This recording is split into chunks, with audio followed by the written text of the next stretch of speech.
This is Rue. Rue is my friend Robin's dog, and at this point in time, the biggest problem she faces on a daily basis is that it is frickin' hot outside. Rue walks about an hour every afternoon, and when she's done, the heat is just overwhelming. So Whitney and I decided to get her a present. Step 1, find a kiddie pool.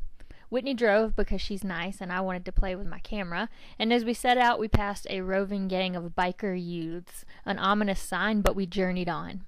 We started at Kroger, where they had a variety of essential summertime supplies and a buggy full of trash, but sadly no kiddie pool. Whitney got some straws though, which I guess we needed, and made this face. Then we drove approximately 3 minutes down the same street to another Kroger, because capitalism, where again we found the same selection of summer stuff, but again, no kiddie pool, and Whitney struggled to buy some candy. We later forgot about this candy, left it in the car, and it melted. Then we went to Kmart. The two of us complained vigorously about our dislike for Kmart, and I reflected that I have never been to Kmart looking for something and found the thing I was looking for. The universe decided to immediately present me with a real-life example of irony, and we acquired this great wall of pink kiddie pool. We took it in, whereupon we discovered we had grabbed 2 pools instead of 1, and Whitney decided to drive the struggle bus through the checkout line and then out of the store. I was very little help in this process. The Great Wall of Pink kiddie pool made our drive home a challenge, but we made it. In the spirit of safety, I took a glance at the warning label on the pool, and our hopes of hosting a diving competition were shattered. While Whitney walked with Rue and Robin, I snuck into Robin's backyard via alley and set up Rue's surprise.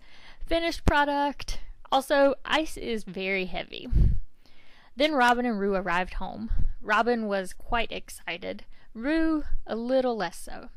She was initially curious about the new addition to her backyard, but then not so much. Robin tried to coax her into exploring the icy treat, but she just wasn't into it. And Robin had the hilariously brilliant idea to drag the full of ice pool into her house, which I think terrified Rue even more. Also, Rue never got into the pool, but all of the humans did.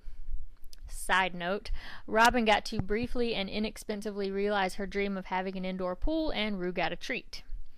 Now you can watch Robin's cat for a little while I attempt to turn this weird adventure into something meaningful.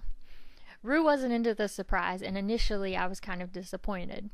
Rue's been a little sick, and we wanted to do something that would make her happy. Ice didn't make her happy, although she did eat some of it after a while. But getting a treat and going for a walk with her mom and coming home to visitors who wanted to pet her and play with her all made for a very happy dog. And a strange and spontaneous surprise ended as a very fun, laughter-filled evening among friends. I recently read a novel in which the main character says to her daughter, "I'm going to let you in on a little secret about life. You think it's boring now? Well, it only gets more boring. The sooner you learn it's on you to make life interesting, the better off you'll be." Whitney and Robin and Sunny the cat and Rue and I all had an interesting, lovely, funny day, and there's nothing disappointing about that.